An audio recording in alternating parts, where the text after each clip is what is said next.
Dinagdagan natin ng chicken biryani masala. Lagay natin.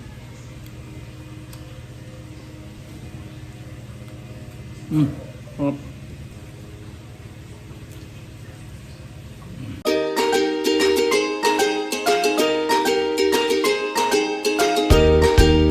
Hello mga ka-trip, good morning! Bagong araw, bagong vlog naman po tayo mga ka-trip. Ngayong araw na to mga ka-trip, magluluto tayo ng biryani, Filipino version. Mayroon tayong chicken, mayroon tayong pork, and then lalagyan natin ng garam masala. Ayan siya. And then mayroon din tayong meat masala and chicken biryani masala. And of course, meron tayong salt, fresh onion, oil, and meron tayong Filipino seasoning, and then spicy powder. Yan. Come on mga katrip, let's cook! And syempre mga katrip, syempre gamit tayo ng basmati rice ito. Hindi na mabuo yung biryani natin kung wala tayong rice. Long grain yan mga katrip. Ang gamit natin is Indus Valley. Yan. Extra long grain. Basmati rice. Yan. Luto na tayo mga katrip. Come on, let's go! Mga katrip, start na tayo ng cook.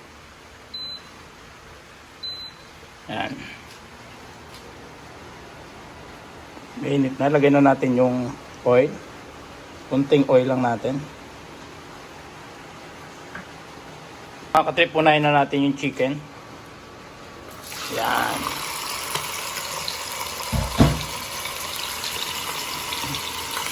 Para magkaroon pa to ng mantika.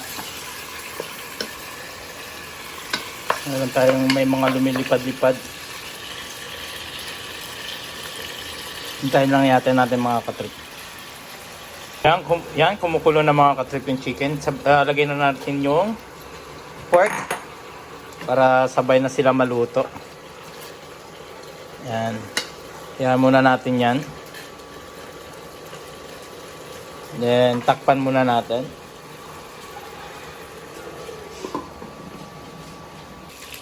Ayan mga katrip, nagmantika na. Then syempre yan, naluluto na siya, napiprito na. Pero hintayin pa natin mag-brown talaga para mas masarap pag naprito. Yan. Yan mga katrip, pag nakita nyo ganyan, may mga brown na siya. Lagyan nyo na yung onion para maluto.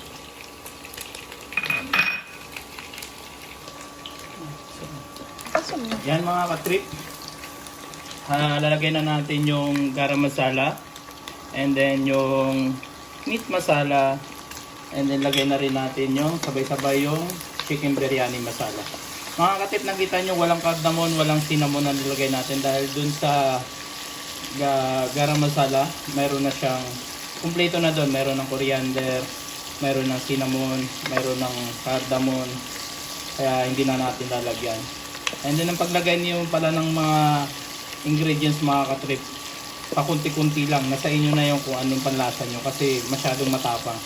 Siyempre tayo mga Pilipino, hindi naman tayo ganun ka-authentic dun sa mga pagkain biryani. Kaya dapat nasa inyo na kung kayo na bahala mag-control yung paglagay nun. And siyempre lagay na rin natin yung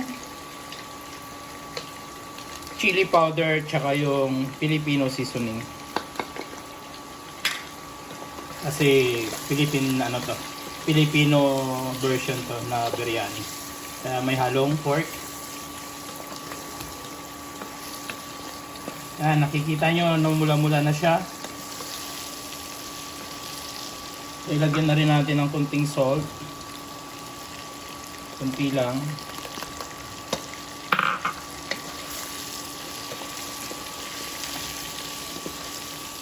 Yan mga katrip, wala tayong wala tayong isa doon. Alam. Yung pampakulay.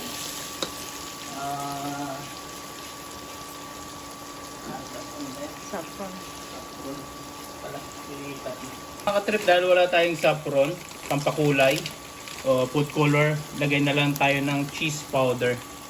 Yan. Para magkulay siya. Para dun sa natin mamaya sa rice, mag orange color. Yan, kunti lang, tama na yan. Mix lang natin. Wow.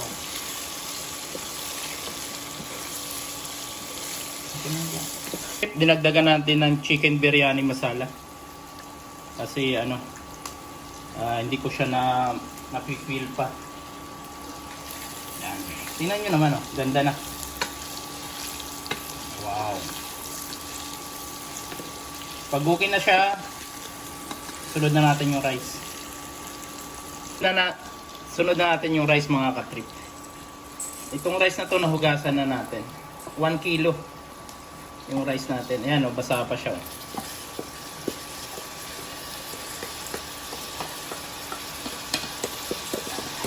Simutin na natin.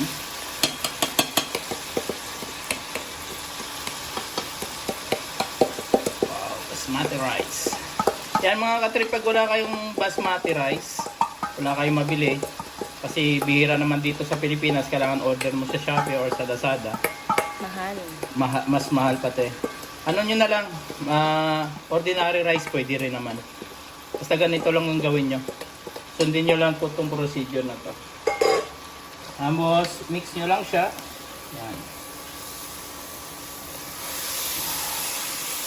Tingnan nyo, nag-iba na yung kulay.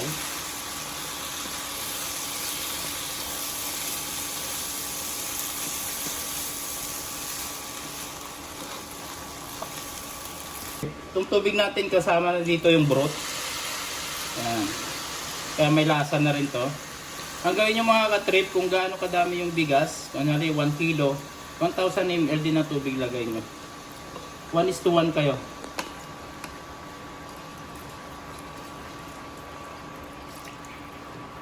Yan, lagay na natin. Tapos hayaan na lang natin yan hanggang maluto. Takpan na lang natin yan. Yan. Hayaan na lang natin yan hanggang maluto mga katrip. Come on! Yan mga katrip, final! Wow! Mix na natin muna. Medyo luto na. Yan. Sige, tingnan nyo naman sa loob, oh. Yan. Mix natin, baka masunog sa baba. Kasi kadalasan talaga nasusunog yung ilalim nito kasi dahil dun sa mga flavor niya, sa seasoning niya. Kaya dapat i-mix natin yan mga katrip. Yan, oh. Kunting kimbot na lang, luto na siya. Yan.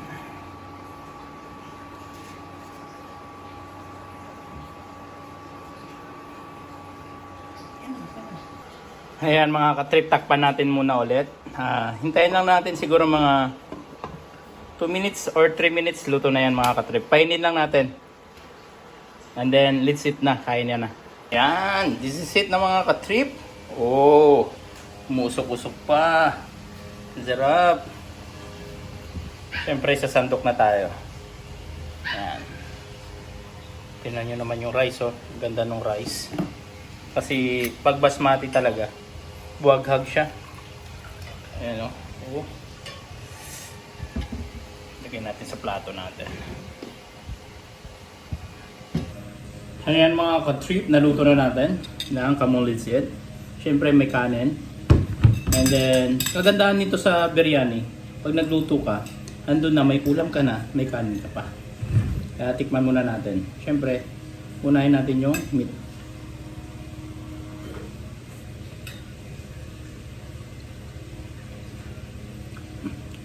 Nanote yung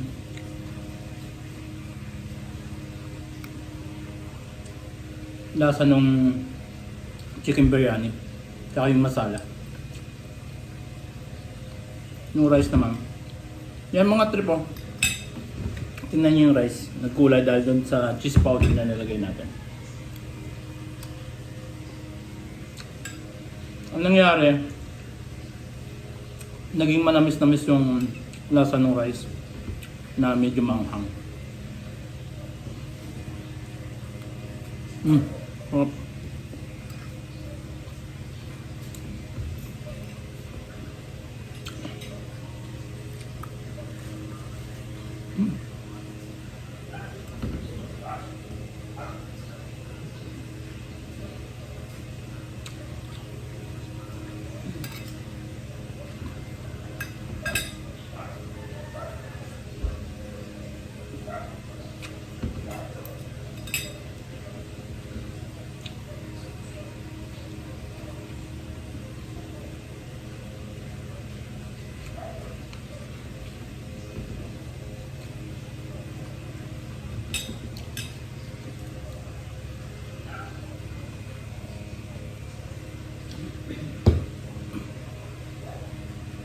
Hindi pagsalita. Tawag dito. Gawin nyo na itong mga katrip, simple lang. Simple lang naman eh. Kahit chicken neck or kahit anong lagay yung meat, walang problema dyan. Tapos kung wala kayong basmati rice, kahit normal rice pwede rin.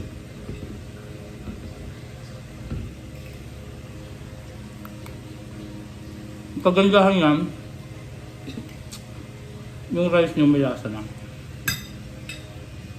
Kahit na wala kang ulam, malasa yung rice.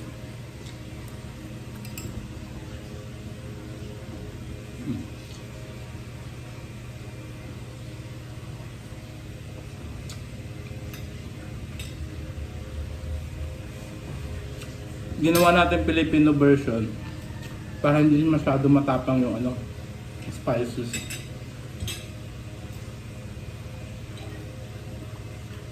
Kasi kung susundan talaga natin yung luto nila authentic, nakapatapang. Baka yung iba kasi lalo sa atin, hindi naman tayo sanay. Yung lasa, baka hindi natin magustuhan. Pero kung ganito lang gagawin natin, mild lang ang gagawin natin, masarap. Para sa akin. Pero syempre, iba talaga mas gusto nila authentic. Si Mrs. mas gusto niya yung mas matapang. So, yung talagang amoy na amoy yung yung mga curry na nilalagay. Yung spices. Pero ako kasi ayaw ko naman yung matapang kaya ganito ginagawa. Syempre ako nagluluto. Kaya ako masusunod. Mas maganda pa partner dito, dapat may salad. Yung salad. Vegetable salad. Sarap.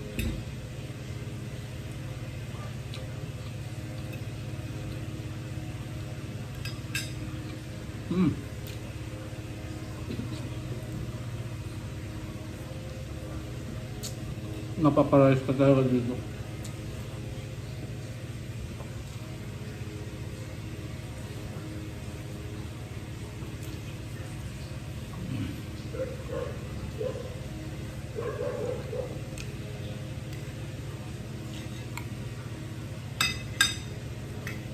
Paano ako nagmumukbang?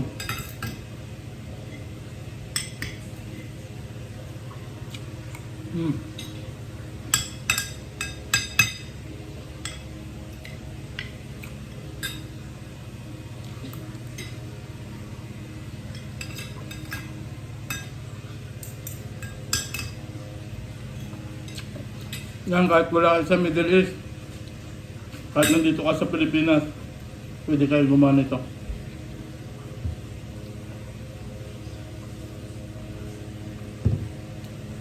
Dito lang kasi, mas mahal ang basmati rice. Sa Middle East naman mga katrip, mas mababa lang, mas mura naman ang basmati rice. Ang gawin nyo lang, hugasan nyo lang na maigi. Mas maganda to kasi walang amoy masyado yung rice. Marami kasing basmati na maamoy. So itong nakuha namin, nabili namin, okay siya. Mabot na kagad oh.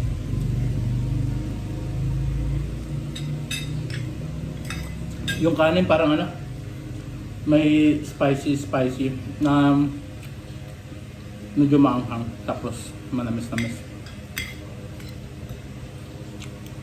Yan mga kagrip, dito na nagtatapos ang aking vlog. Maraming salamat po sa panonood.